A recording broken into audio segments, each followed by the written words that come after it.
जयपुर में तेज रफ्तार Audi car से जानलेवा हमला करने के मामले में पुलिस ने मुख्य आरोपी ऑडी कार ड्राइवर दिनेश को गिरफ्तार कर लिया है। मुख्य आरोपी 9 जनवरी से फरार था। आरोपी पर 25,000 रुपए का इनाम घोषित किया गया था। आरोपी ड्राइवर दिनेश 16 लोगों को रौंदकर भाग गया था, जिसमें एक युवक की मौत हो गई थी। घटना के बाद आरोपी हरिद्वार भाग गया था और आरोपी के भागने के बाद की कहानी क्या रही, पुलिस ने आखिर इस आरोपी को कैसे पकड़ा, हमारे रिपोर्ट में देखिए।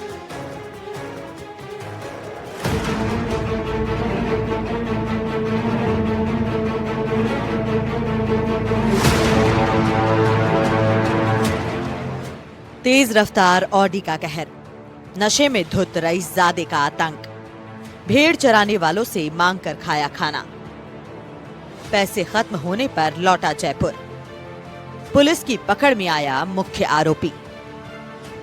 जयपुर की पत्रकार कॉलोनी में 9 जनवरी को तेज रफ्तार का कहर देखने को मिला था, जो आम लोगों पर कहर बनकर टूटा था। काराबाज सर्कल के पास एक तेज रफ्तार ऑडी कार अनियंत्रित होकर पहले डिवाइडर से टकराई और फिर सड़क किनारे मौजूद लोगों और खाने के ठेलों को टक्कर मार दी। हादसे में कुल 16 लोग घायल हो गए थे, जिनमें से एक शख्स की मौत हो गई थी। इस मामले में पुलिस ने पहले ही कई लोगों को गिरफ्तार कर लिया था, लेकिन मुख्य आरोपी दिनेश रणवा फरार चल रहा था, जिसे भी पुलिस ने गिरफ्तार कर लिया है। जांच में सामने आया कि आरोपी हाईवे पर होटल ढाबों पर फरारी काट रहा था। पुलिस ने करीब 100 किलोमीटर में लगे 500 से ज्यादा कैमरों के फुटेज खंगाले, जिनमें से रिंग रोड के साथ होटलों, ढाबों और ट्रक के रुकने वाली जगहों के साथ स्लिप रोड के सीसीटीवी फुटेज खंगाल कर सर्च ऑपरेशन चलाया। पुलिस की ओर से आरोपी के सोलर प्लांट की साइटों पर भी तबिश दी गई। रविवार को रिंग रोड पर चलाए गए सर्च ऑपरेशन में दिनेश रणवा पुलिस के हत्थे चढ़ गया। पुलिस पूछताछ में आरोपी ने बताया कि घटना के अगले दिन वो गोनेर से पैदल भाग गया था। रिंग रोड के साइड में कैमरों से बचते हुए पैदल चलता रहा। करीब 7-8 घंटे चलने के बाद जंगल में जाकर झाड़ियों में थक कर रुक गया। आसपास भेड़ चराने वालों से मांग कर खाना खाया, रात को उनके पास ही सोया। ट्रक ड्राइवर से लिफ्ट लेकर करनाल और वहां से हरिद्वार चला गया। पैसे खत्म होने पर वापस जयपुर के पास रिंग रोड पर आ गया। पैदल घूमकर सोलर साइट्स पर जाकर परिचितों को मदद के लिए ढूंढने लगा, जिसके बाद पुलिस ने मुख्य आरोपी को गिरफ्तार कर लिया।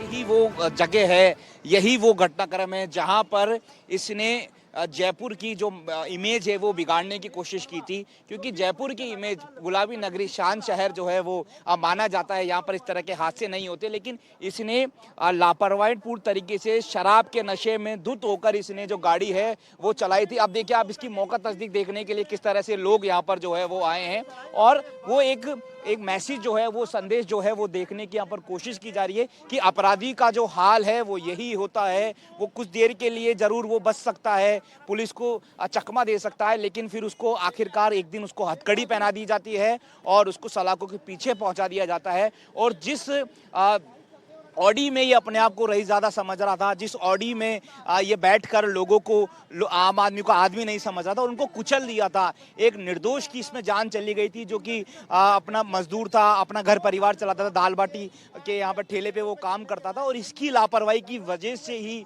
उसकी कहीं ना कहीं जो है वो जिंदगी वो चली गई, वो मौत हो गई।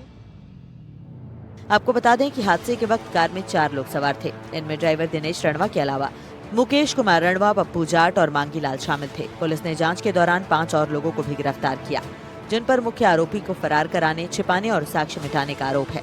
पूछताछ में सामने आया कि हादसे के तुरंत बाद मुकेश और पप्पू ने नितिन को फोन कर बुलाया। इसके बाद सभी आरोपियों को अलग अलग स्थानों तक पहुँचाया गया और उन्हें पैसे और जरूरी सामान उपलब्ध करवाए गए, ताकि दिनेश रणवा पुलिस से बच सके।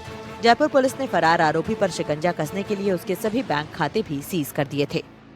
जैसे जैसे जिस जिस जगह पे गया उसको ट्रैक किया गया, जिन व्यक्तियों से इसने मदद ली उनके खिलाफ कानूनी कार्रवाई की गई। वो कानूनी कार्रवाई करने के बाद में इसको आगे मदद मिलनी बंद हो गई और चूंकि इसको पता लग गया था कि पीछे के सारे व्यक्ति पकड़े जा चुके हैं और पुलिस मेरे पीछे है, तो ये पैदल ही कैमरों से और इन चीज़ों से बचते हुए फरार हो गया था। फिर इसके बैंक अकाउंट फ्रीज करवाए गए, उसके आर्थिक जो भी इसकी मदद मिलने की थे सारे रास्ते बंद किए गए, तो इसके पैसे ख़त्म हो गए। तो ट्रकों पे भटका, ढाबों में खाना खाया और इस प्रकार से सड़कों पे भटकते भटकते इसमें मदद मिलनी बंद हो गई। तो ये वापस जयपुर आने के लिए मजबूर हुआ। फिर किसी से संपर्क किया तो टेक्निकल मदद के आधार पे इसका पता लगा कि किस एरिया में है। तो चूंकि ये इनपुट थे कि इस तरफ से ये गया, तो पूरा सर्च ऑपरेशन चला के इसको अरेस्ट किया। मुख्य आरोपी दिनेश सोलर प्लांट का काम करता है। कार में सवार police constable Mukesh police line में तैनात था। हादसे के वक्त कांस्टेबल चालक के पास वाली सीट पर बैठा था। जबकि कार की पीछे की सीट पर 2 शख्स बैठे थे। हादसे में गिरफ्तार आरोपी से फिलहाल पत्रकार थाना पुलिस पूछताछ कर रही है। आपको बता दें कि ये Audi Daman Diu Ramakrishna charitable trust के नाम से रजिस्टर्ड है। रईसजादों का ऑडी कार का इंश्योरेंस भी नहीं था। हिट एंड रन मामले में रईसजादों ने 16 लोगों को रौंदा। एक युवक की मौत हो गई, 2 गंभीर घायल बताए जा रहे हैं। मृतक युवक का नाम रमेश है, वो मजदूर था। मृतक युवक सर्कल पर दाल बाटी खाने आया था। जहाँ जहाँ रुका था पुलिस इसके पीछे पीछे उन जगहों पे पहुंचती गई। जब लास्ट में पहुंची तो इसको पता लग गया कि पुलिस मेरे अंतिम ठिकाने तक भी पहुंच चुकी है और मैं किसी के साथ में अगर रहूँगा तो मेरा पकड़ा जाना संभव है। तो जिस व्यक्ति के साथ में, जिसकी मदद के साथ था, उसको भी चकमा दे के वहाँ से चुपचाप पैदल फरार हो गया था और करीब 8-9 घंटे पैदल चलता रहा। और फिर रात भर का चला हुआ था तो बेहोश होकर भी गिर गया था। कुछ भेड़ चालकों के पास में रहा, खेतों में रहा, फिर ढाबों पे रहा और मांग मांग के खाना खाया। इस तरीके के काम इसने किया। मोबाइल लूटा नहीं इसने, जो कुछ पैसे थे जो रास्ते में ट्रक वाले थे उनको पैसे देके अपने बारे में अपडेट देखता रहा, फेसबुक पे अपडेट देखता रहा। घटना में पुलिस ने कई गिरफ्तारियां की हैं और अब घटना का मुख्य आरोपी भी गिरफ्तार किया जा चुका है। लेकिन जब तक प्रशासन और ट्रैफिक पुलिस इस मामले में आरोपियों को कड़ी सजा नहीं दिलाएगी, तब तक ऐसे रईसजादों को सख्त संदेश नहीं जाएगा। जब तक प्रशासन सख्त नहीं होगा, तब तक ऐसी मनमानी लोग करते रहेंगे। ट्रैफिक के नियम और सख्ती से लागू होने चाहिए और ये नियम सभी के लिए बराबर होने चाहिए, चाहे वो कोई रईसजादा हो या फिर कोई और। गाड़ी में एक मुकेश रणवा था, उसकी गिरफ्तारी हुई थी। एक पप्पू था। इसके अलावा 5 लोग ऐसे थे जो इसको यहाँ दुर्घटना स्थल से भगाने में इसकी मदद की थी। जिसमें एक अशोक था, एक नितिन थे और एक शिवराज थे और भागचंद और एक व्यक्ति सुमित नाम से था। उनको गिरफ्तार किया गया। अभी आज पुलिस रिमांड इसका प्राप्त किया गया। उन सारी चीज़ों का मालूमात करके इसकी तस्दीक की जाएगी। इसका 2 दिन का रिमांड मिला है, जिसमें इन सारी चीज़ों के बारे में पता किया जाएगा। Thank you sir. ये 2 दिन का रिमांड लिया है। मदन जी है जो कि थाना अधिकारी है, कह रहे हैं कि 2 दिन अब इससे पूछताछ होगी और जितने भी कहाँ गया, कौन कौन लोगों ने इसका और सहयोग किया और कितनी इसने शराब पी, इन तमाम विषयों पर इससे सवाल जो है वो पूछे जाएंगे। सहयोगी जसराज के साथ दीपक चावला, NDTV जयपुर। कोटा में लगातार मृत गोवंशों के मिल रहे अवशेषों के बाद बजरंग दल और विश्व हिंदू परिषद के कार्यकर्ता कार्रवाई की मांग को लेकर सड़कों पर उतर आए हैं। 10 दिन में 3 मामले सामने आने के बाद बजरंग दल की ओर से गौवंश की बेकदरी और गौवंश की हत्या का आरोप लगाया जा रहा है और पुलिस कार्रवाई पर भी हिंदू संगठनों ने यहां सवाल खड़े किए हैं। क्या है पूरा मामला, इस रिपोर्ट में देखिए आप।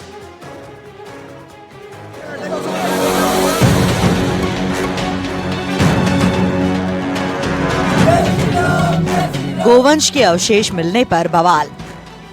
10 दिन में तीसरा मामला आया सामने। सड़कों पर संगठनों का विरोध। जताई जा रही है साजिश की आशंका। कोटा के कुन्हाड़ी इलाके में एक बार फिर गौवंश के अवशेष मिलने का मामला सामने आया है। सूचना पर बजरंग दल के कार्यकर्ता मौके पर पहुंचे। कार्रवाई की मांग को लेकर थाने के बाहर धरने पर भी बैठ गए। प्रदर्शनकारियों ने थाने के बाहर धरने पर हनुमान चालीसा का पाठ किया। बजरंग दल और विश्व हिंदू परिषद के पदाधिकारियों ने पुलिस पर भी ठोस कार्रवाई नहीं करने के आरोप लगाए। उनका कहना है कि कोटा में लगातार गोवंश के अवशेष मिल रहे हैं, लेकिन प्रशासन की ओर से कोई कार्रवाई नहीं की जा रही। इससे पहले कोटा के कुल्हाड़ी क्षेत्र में गोवंश के अवशेष मिले थे। वहीं नयापुरा थाना क्षेत्र में भी इसी तरह का मामला सामने आया था, लेकिन पुलिस ने मामला दर्ज कर खानापूर्ति कर दी थी। किसी भी आरोपी को अब तक गिरफ्तार नहीं किया गया है। बजरंग दल और विश्व हिंदू परिषद ने मांग की है कि पुलिस इस पूरे मामले में जल्द से जल्द जांच कर आरोपियों के खिलाफ सख्त कार्रवाई करे। उन्होंने इस मामले में साजिश के तहत गोवंश की हत्या करने का भी आरोप लगाया। कुन्हाड़ी क्षेत्र में मिले गोवंश के अवशेषों के मामले में बजरंग दल कार्यकर्ताओं पर ही उल्टा पुलिस ने कार्रवाई करते हुए उन्हें थाने में बंद कर दिया। ऐसे में जब तक पुलिस द्वारा लगातार मिल रहे गोवंशों के अवशेषों के आरोपियों को गिरफ्तार नहीं किया जाएगा, विश्व हिंदू परिषद और बजरंग दल का आंदोलन जारी रहेगा। एक के बाद एक इस प्रकार का कृत्य को जानबूझकर किया जा रहा है, दंगा भड़काने की साजिश। और पुलिस प्रशासन, जिला प्रशासन यहाँ का स्वयंभू बनकर बैठा हुआ है। ये यहाँ के राजस्थान सरकार के मंत्री हो, चाहे विधायक हो, चाहे लोकसभा अध्यक्ष हो, उनकी बात को गंभीरता से नहीं ले रहे। राजस्थान सरकार के मंत्री रामगंज मंडी में कथा करा रहे हैं बागेश्वर धाम धीरेन्द्र शास्त्री जी की, वो गौमाता के लिए करा रहे हैं। और यहाँ कोटा में चारों तरफ गोमांस मिल रहा है। तो अगर इस पर निर्णायक भूमिका में लिया है तो बागेश्वर धाम धीरेन्द्र शास्त्री जी को हम कोटा ही रोक लेंगे और यहाँ सड़कों पर कथा होगी। रामगंज मंडी में ज्यादा आवश्यकता नहीं, पहले कोटा में आवश्यकता है। इसलिए प्रशासन कार्रवाई करे, अन्यथा हम फिर धीरेन्द्र शास्त्री जी में आरोप करेंगे। लगातार 3 थाना इलाकों में 10 दिनों में 3 बार गोवंशों के अवशेष मिलने का मामला सामने आया है। पुलिस भी मामले की जांच में जुटी हुई है। अवशेषों का पोस्टमार्टम भी करवाया गया है। सीसीटीवी फुटेज भी खंगाले जा रहे हैं। पिछले दिनों नयापुरा क्षेत्र में मिले गोवंशों के अवशेष के बाद नगर निगम ने मुर्दा मवेशी ठेकेदार का लाइसेंस भी निरस्त कर दिया, लेकिन गोवंशों के अवशेष मिलने का यह सिलसिला थमने का नाम नहीं ले रहा है। ये साजिश है या कुछ और, फिलहाल इसका खुलासा अब तक नहीं हुआ है और लगातार हो रही इन घटनाओं के बाद हिंदू संगठनों में आक्रोश बढ़ता जा रहा है। कोटा में लगातार मिल रहे गोवंशों के अवशेषों के बाद में हिंदू संगठनों और बजरंग दल, विश्व हिंदू परिषद में आक्रोश है और वो लगातार मांग कर रहे हैं कि इस पूरे मामले की गंभीरता के साथ जांच की जाए। लेकिन जिस तरह से पुलिस जांच आ रही है और पुलिस की कार्रवाई हो रही है, उस पर भी जो है वो सवाल खड़े कर रहे हैं। अब ये साजिश है या फिर कुछ और, इस पर जो है पुलिस को जल्द जो है खुलासा करना चाहिए, क्योंकि जिस तरह के मामले सामने आ रहे हैं, 10 दिन में नयापुरा, कुनाड़ी और उद्योग नगर क्षेत्र में ये मामले सामने आए हैं और ऐसे में आक्रोश लगातार बढ़ता चला जा रहा है। उम्मीद की जानी चाहिए पुलिस अब इस पूरे मामले में जांच करेगी और जो भी दोषी होगा उसको सलाखों के पीछे करेगी और जो मांग की जा रही है गोरक्षकों द्वारा, उन मांगों पर गौर किया जाएगा। कोटा से सहयोगी हेमंत जोशी के साथ शाकिर अली, एनडीटीवी। हनुमानगढ़ जिले के संगरिया थाना क्षेत्र में पंजाब सीमा के पास शुक्रवार रात पुलिस और 25,000 के इनामी तस्कर के बीच मुठभेड़ हो गई। नाकाबंदी के दौरान बदमाश ने पुलिस टीम पर फायरिंग कर दी और इस दौरान संगरिया थाना प्रभारी अमर सिंह बाल बाल बच गए। बदमाश द्वारा चलाई गई 2 गोलियां सीआई अमर सिंह की बुलेट प्रूफ जैकेट में लगने से एक बड़ा हादसा टल गया। जवाबी कार्रवाई में पुलिस की गोली बदमाश के पैर में लगती है, जिससे वो घायल हो गए। देखिए, से पूछताछ की तो पता लगा ये जो युवक था ये हनुमानगढ़ पुलिस का 25,000 का इनामी वांछित अपराधी राजवीर था, जिसे लक्की झोरड़ के नाम से भी जाना जाता है। इसके ऊपर संगरिया और टिब्बी के अंदर आर्म्स के अलावा भी कई और मामलों के अंदर ये वांछित बताया जा रहा है। हनुमानगढ़ एसपी तुरंत घटना की सूचना के ऊपर मौके पर पहुंचे और उन्होंने घटनास्थल का जायजा लिया। वहीं घटना की गंभीरता को देखते हुए एडिशनल एसपी अरविंद बिश्नोई सहित रमेश माजरा जो सीओ संगरिया है, उसके अलावा करण सिंह बराड़ डीएसपी है, उसके अलावा टाउन पल्लू सहित कई जो थानाधिकारी है वे लोग भी संगरिया पहुंचे और जो पूरा जो प्रकरण था उसकी जानकारी जुटाई। जाप्ते के साथ में वे लोग पहुंचे ताकि जो कोई कानून व्यवस्था के लिए कोई चुनौती ना पैदा हो।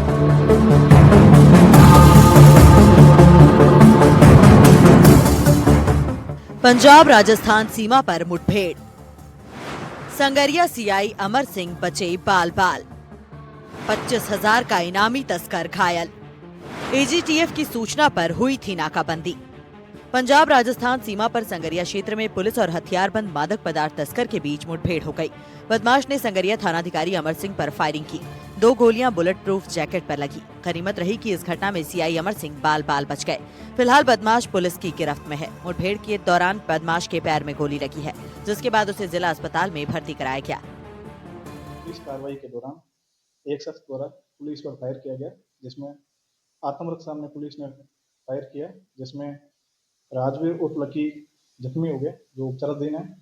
और जानकारी में आया है कि ये पुलिस थाना टिब्बी या संगरिया में।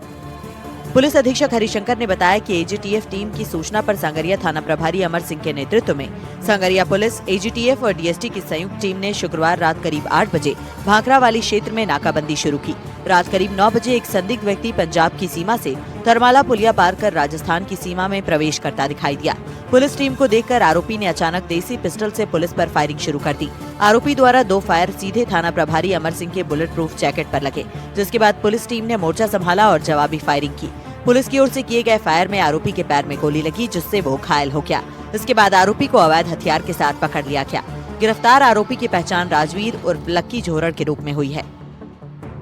एसपी हरिशंकर यादव के मुताबिक राजवीर उर्फ लक्की झोरड़ लंबे समय से ड्रग तस्करी में लिप्त है। आरोपी 2023 में संगरिया थाना क्षेत्र में दर्ज एनडीपीसी एक्ट और 2024 में टिब्बी थाना क्षेत्र में दर्ज हत्या के प्रयास और आर्म एक्ट के मामलों में वांछित था। आरोपी पर 25,000 रुपए का इनाम घोषित था। पुलिस का मानना है कि आरोपी संगठित अपराध गिरोह से जुड़ा हुआ है और बड़े स्तर पर मादक पदार्थों की तस्करी करता रहा है। थानाधिकारी संगरिया, एजीटीएफ और डीएसटी, इनके द्वारा एक जॉइंट कार्रवाई की गई, जिसमें एक गैंगस्टर ये जो आरोपी है मादक पदार्थों का और जो ड्रग्स तस्करी करता है, जो पिछले समय से काफ़ी समय से हमारे जिले में फरार था, 25,000 का इनामी था, इसको पकड़ा। इसके द्वारा जो फायरिंग की गई उसकी जवाबी फायरिंग में हमारी टीम के द्वारा भी फायरिंग की गई, जिसमें उसके पैर में गोली लगी है। उसका प्राथमिक उपचार भी किया जा रहा है, जिसका नाम लकी झोरड़ राजवीर उर्फ लकी जोरड है। अभी इसका प्राथमिक उपचार जिला हनुमानगढ़ का जो अस्पताल है उसमें किया जा रहा है। अभी जो हमारे जो पुराने मामले हैं जिसमें ये आर्म्स एक्ट में वांटेड है, हमारे जिले के जो मुकदमा है, और ड्रग्स तस्करी में पुराने समय से काफ़ी टाइम से वांछित है। 25,000 का इनाम है। पुलिस ने आरोपी के खिलाफ सरकारी काम में बाधा डालने, जान से मारने की नियत से फायरिंग करने और आर्म्स एक्ट सहित बीएनएस की अलग अलग धाराओं में मामला दर्ज कर लिया है।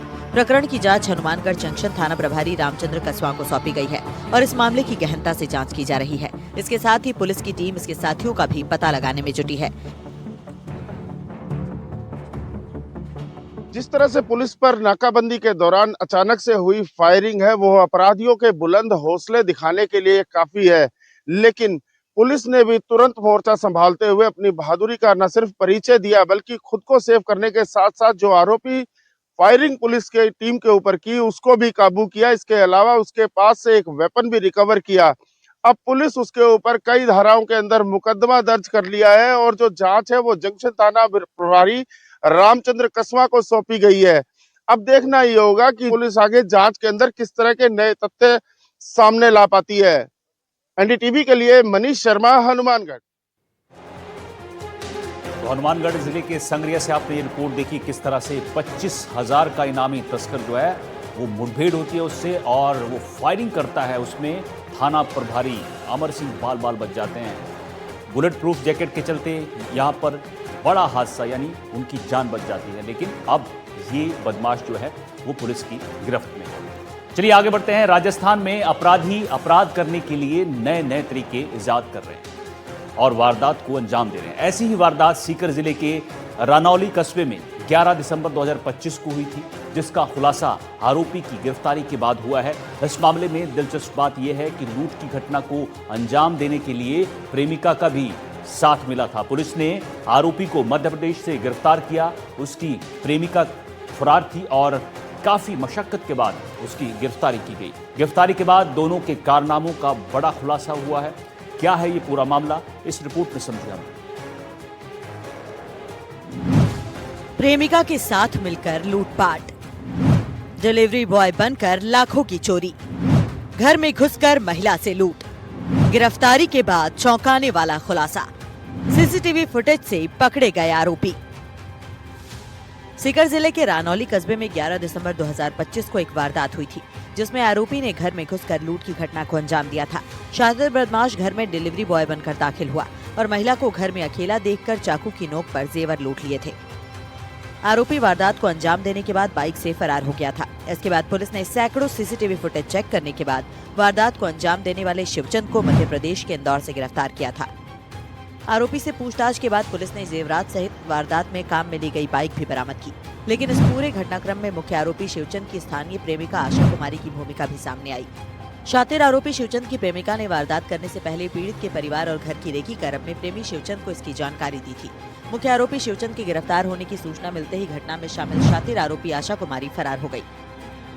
प्रदेश और जिले में अपराधी अपराध करने के लिए नए नए तरीके ईजाद कर रहा है और नए नए हथकंडे अपना रहा है। ऐसा ही मामला पिछले महीने 11 दिसंबर को रानौली कस्बे में सामने आया, जहां पर एक बदमाश शातिर बदमाश युवक जो है एक डिलीवरी बॉय बनकर एक महिला के घर में गया और घर में जाने के बाद में उसने जो है चाकू की नोक पर महिला को बंधक बनाकर उसके कानों के झूमर और गले की चेन और नकदी सहित अन्य जो सामान लूटपाट कर वो फरार हो गया था। उसी पूरे मामले के अंदर बता दे आरोपी जो मुख्य आरोपी है शिवचंद, उसको जो है रानौली थाना पुलिस ने काफ़ी जो है मशक्कत के बाद काफ़ी सीसीटीवी फुटेज खंगालने के बाद अपराधी तक जो है पुलिस पहुंची और अपराधी को मध्य प्रदेश के इंदौर से गिरफ्तार किया गया।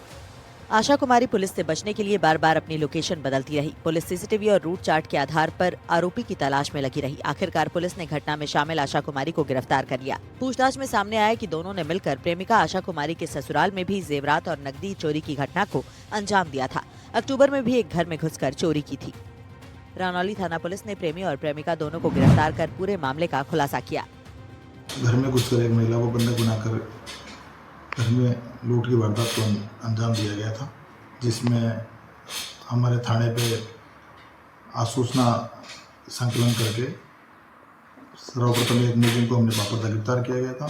उसमें सहयोग करने वाली आज महिला थी, एक को गिरफ्तार कर लिया। और इन्होंने पूर्व में भी अन्य जो वारदातें की है, जैसे एक घटना है हमारे 2023 की है दातारामगढ़ में की हुई है, एक घटना है सदर नीमका थाना में करी हुई है, वो भी मैंने स्वीकार किया है। और इसके अलावा जो थाने की वारदात थी, लूट की वारदात थी, उसमें हमने दोनों मुलजिमों को गिरफ्तार करके इनसे बरामदगी वगैरह के प्रयास किए गए हैं।